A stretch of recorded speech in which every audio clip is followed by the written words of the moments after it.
more than aware, cancer is a great equalizer. It doesn't care who you are. The lights of the arena burned like captured stars. Tens of thousands of fans screamed, their voices weaving into a single roar that rattled the rafters from Melbourne's Rod Laver Arena to Wembley in London. Kylie Minogue, Australia's pop princess, stood in the center of it all. Sequins glittering, smile radiant, her voice soaring above the noise. But light, however dazzling, can also be fragile. Spotlights that illuminate can suddenly flicker, and fairy tales that dazzle can fracture without warning. In May 2005, as Kylie prepared for another triumphant Australian tour, those lights dimmed. What the world expected was another dazzling performance. What they received instead was an announcement that silenced a nation. Kylie had been diagnosed with breast cancer. One moment, the air was filled with the echoes of "Can't Get You Out of My Head." The next, concert tickets were torn, venues left dark, headlines blared disbelief. ABC broke into regular programming with the somber news. Stunned fans gathered outside locked stadiums, clutching posters and flowers where neon should have glowed. Sydney, Brisbane, Melbourne, cities that had braced for sequins and spectacle, now felt an unfamiliar hush. The shock was not only cultural but deeply personal. Kylie wasn't just a pop star, she was family. The girl next door who had conquered the world and still carried the warmth of home. If illness could touch her, what did it mean for everyone else? This was more than a celebrity headline. It was a rupture in the national story. A reminder that even the brightest lights can falter. How could a woman at the peak of global fame be suddenly pulled into a fight for survival? And what hidden strength would she summon when the spotlight dimmed, leaving her alone with the shadows? Kylie Minogue was never just a singer. To Australians, she was our Kylie, the suburban girl next door who became an international phenomenon. A pop princess whose voice and style formed the soundtrack of countless lives. From the soap opera streets of Neighbours to sold-out arenas across the globe, her career always seemed touched with fairy tale magic. But in 2005, that glittering narrative cracked. Her rise had been meteoric.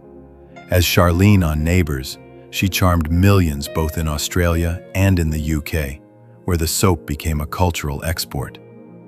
Her debut single, Locomotion, topped the Australian charts in 1987, setting the tone for a career that would span decades. Within a year, she was topping the UK charts with I Should Be So Lucky.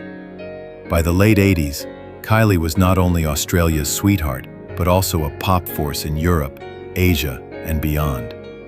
Over the next 2 decades, she sold more than 70 million records, won ARIA Awards at home, Brit Awards abroad, and a Grammy in 2004. Spinning Around gave her a glittering comeback in 2000, while Can't Get You Out of My Head in 2001 exploded into a global anthem, reaching #1 in more than 40 countries. She performed at the Sydney 2000 Olympic Games, watched by billions, her voice echoing alongside fireworks above the Harbour Bridge. For Australians, she was both a cultural export and a source of national pride. But fame is never armor. The announcement of her diagnosis cut through the sequins and spotlights like a knife. One evening, she was dazzling under stage lights. The next, she stood at a podium delivering news that left her voice trembling. The contrast was stark. The pop princess had become a patient overnight. Fans were stunned. The Showgirl Tour, scheduled for Sydney, Brisbane, Melbourne, was cancelled. Arenas fell silent. Costumes remained boxed, choreography unperformed. ABC replayed her statement, while newspapers ran banner headlines. Kylie cancels. Nation in shock. For many, it felt personal, as if a family member had been struck.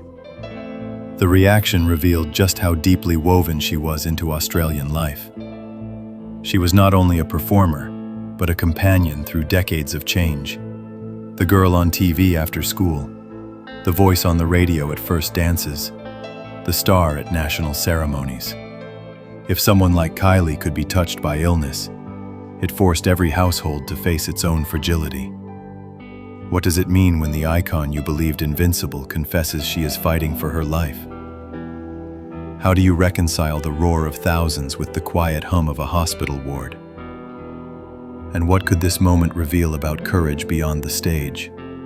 About resilience that outshines even the brightest spotlight?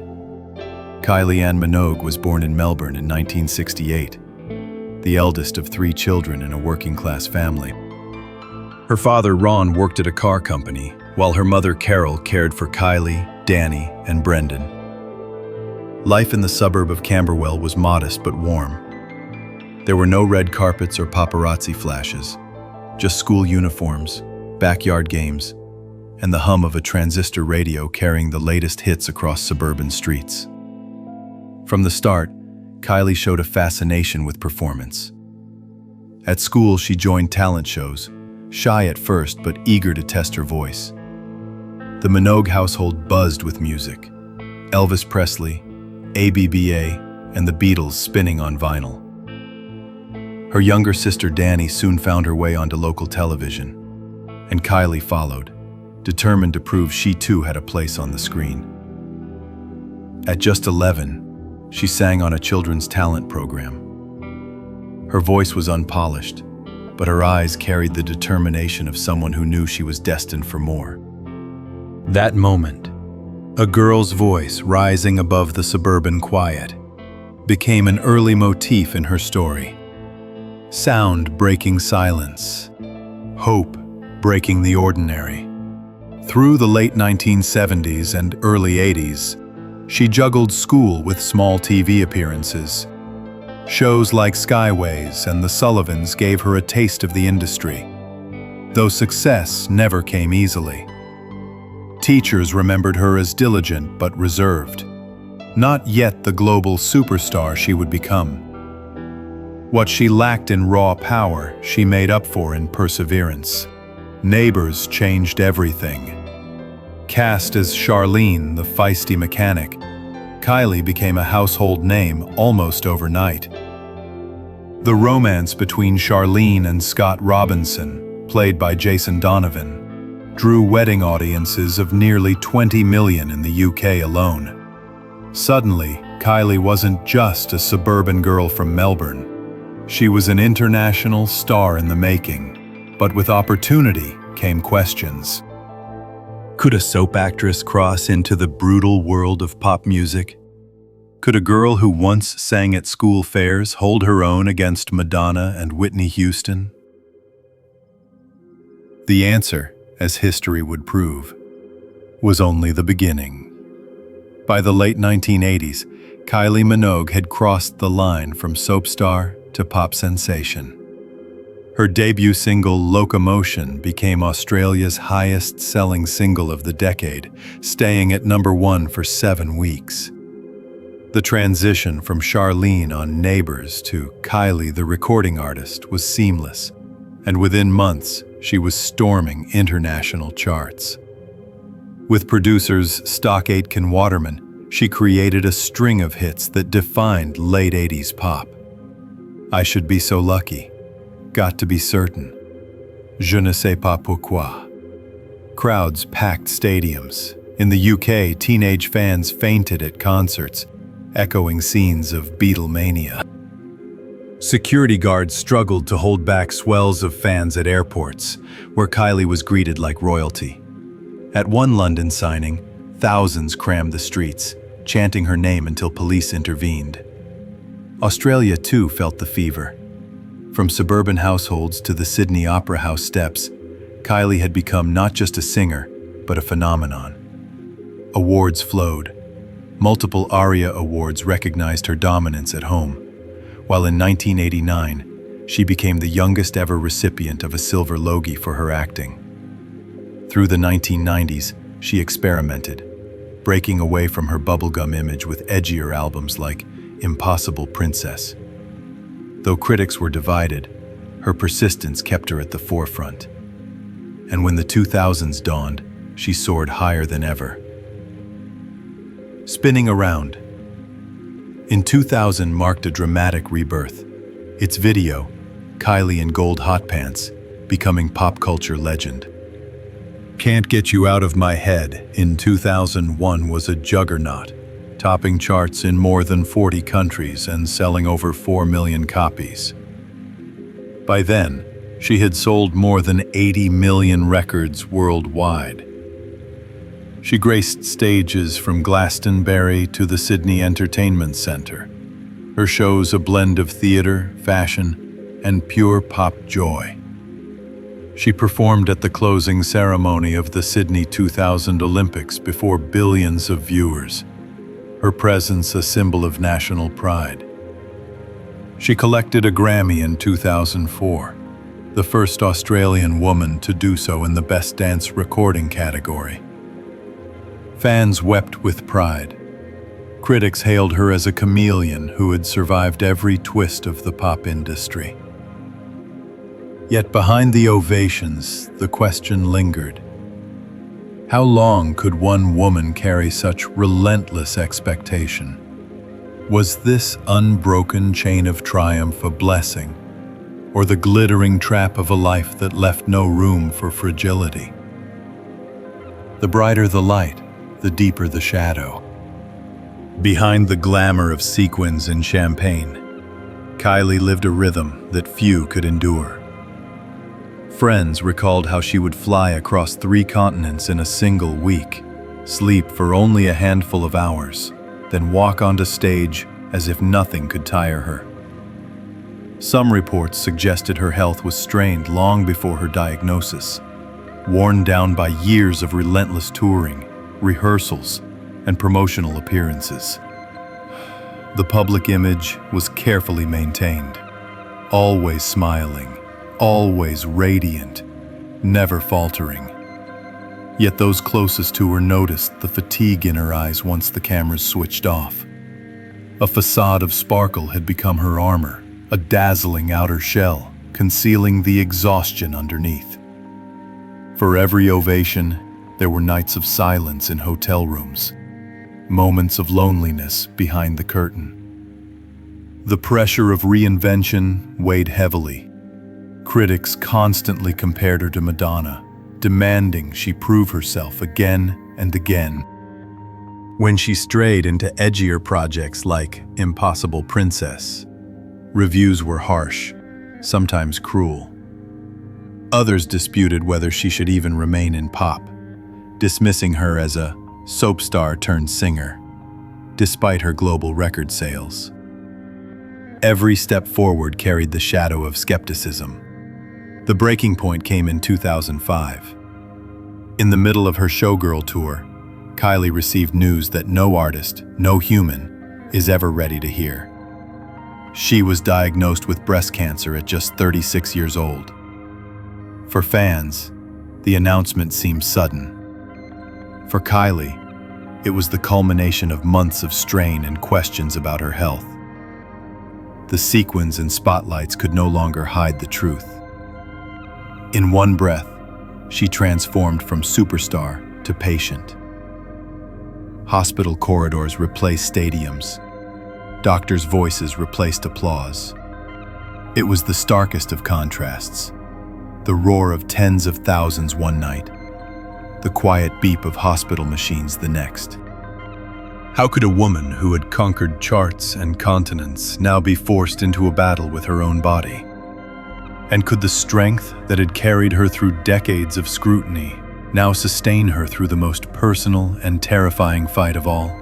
May 17th, 2005. Australia awoke expecting news about Kylie Minogue's Showgirl Tour. Instead, ABC interrupted its morning schedule with a somber bulletin. Kylie had been diagnosed with breast cancer. The words were clinical, but the effect was seismic. Across Melbourne, fans still queued outside Rod Laver Arena, tickets in hand, unaware the shows would never take place. When the news filtered through, some wept openly. Others stood frozen, as if a piece of their own family had been struck. Radio hosts abandoned playlists to take calls from distraught fans. Newspapers rushed to print special editions, their front pages blaring in bold, "Kylie's battle begins." The sensory images of those days remain etched in memory. The sudden hush of empty arenas, neon signs switched off. The echo of fans' voices outside venues replaced by silence.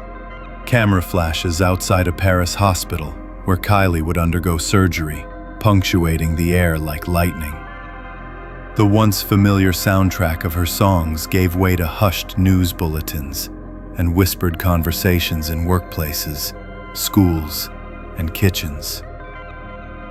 Kylie herself appeared briefly, her voice trembling yet steady. She thanked her fans for their support, asked for privacy, but also shared a message of solidarity, reminding women everywhere to seek early detection, to never ignore warning signs. In that moment, she was not simply a superstar.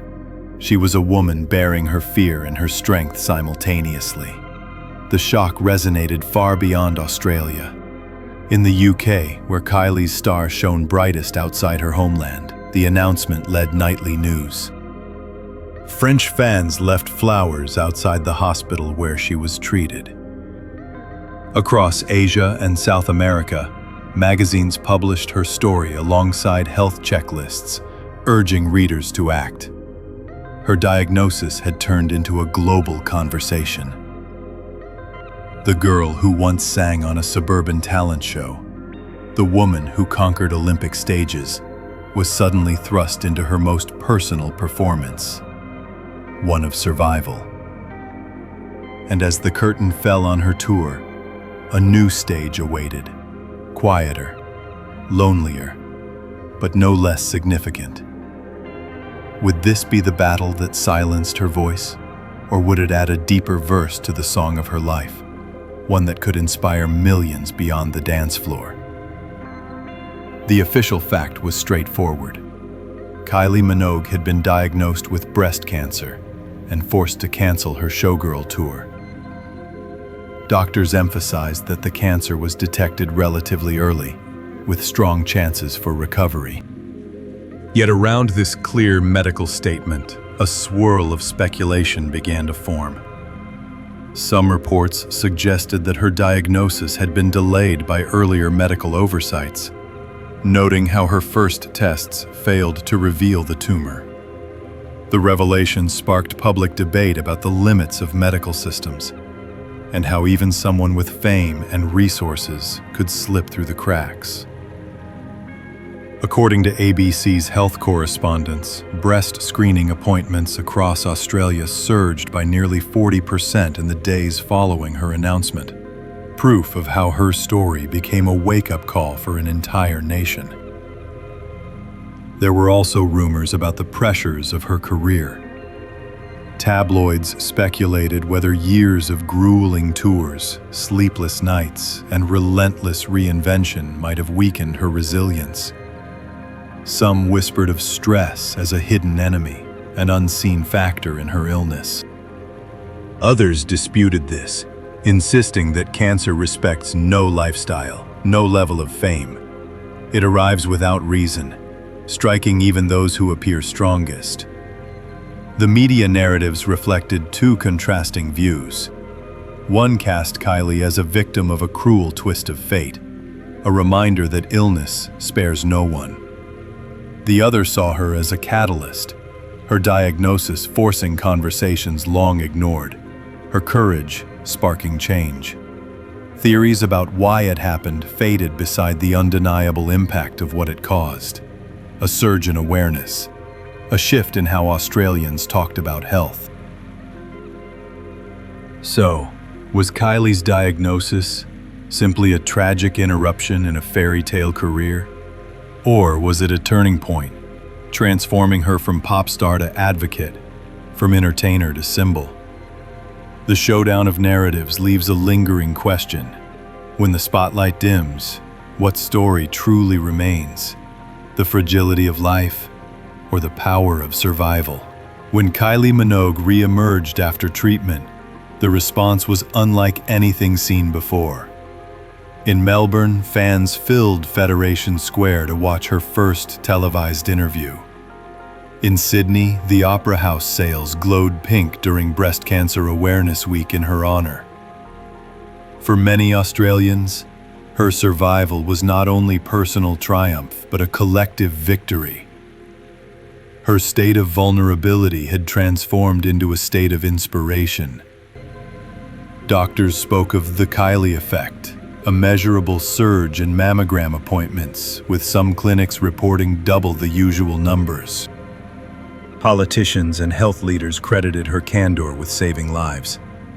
At the ARIA Awards, she received a standing ovation before she even spoke, the crowd acknowledging both her artistry and her courage. Internationally, tributes flowed. In the UK, where her music had long been embraced, she was hailed as a national treasure despite her Australian roots. French fans who once left flowers outside her hospital now celebrated her return to the stage. Around the globe, Kylie's story was retold not just in music magazines but in medical journals, a rare merging of pop culture and public health. Her comeback tour in 2006, aptly titled the Showgirl Homecoming Tour, carried a new resonance. Fans screamed, not only for the music, but for the sight of Kylie standing tall once more. Every costume change, every note sung, was charged with deeper meaning. It was no longer just entertainment. It was survival embodied, joy reclaimed. Where were you when you first heard the news in 2005? Did you catch the announcement on ABC? Hear it on the radio during your morning commute? Or read it on a bold front page? And where were you when she stepped back on stage, sequins catching the light, proving that the silence had not won? Kylie's legacy extends far beyond her music catalog. It lies in the echo of that collective gasp in 2005, in the afterglow of awareness campaigns, in the remembrance of a star who turned her private battle into public courage.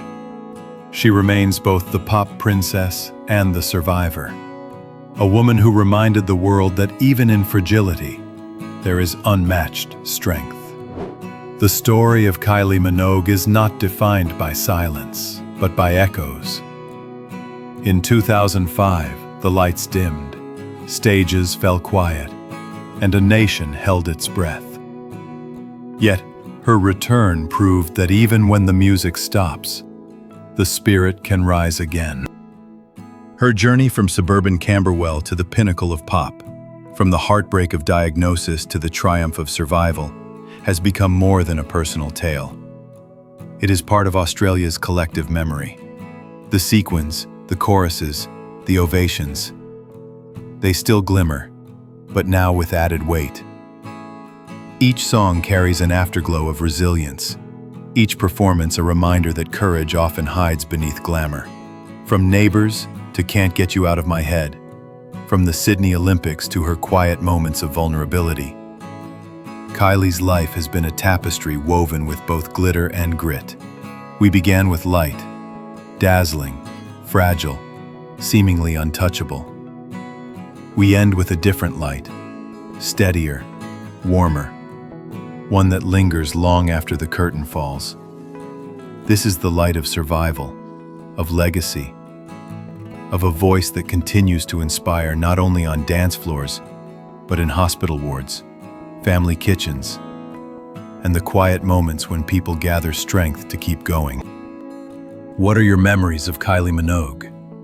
Did you dance to her hits at a wedding, watch her on Neighbours after school, or feel the shock of her diagnosis on the evening news? Did her survival story give courage to someone you love? Share your reflections in the comments below, because Kylie's story is not hers alone. It belongs to all who found hope in her journey. And perhaps that is the final gift of the pop princess.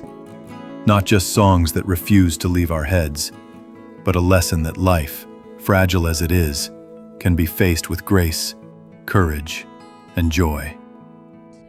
The lights may dim, but the afterglow remains, haunting, hopeful, and forever unforgettable.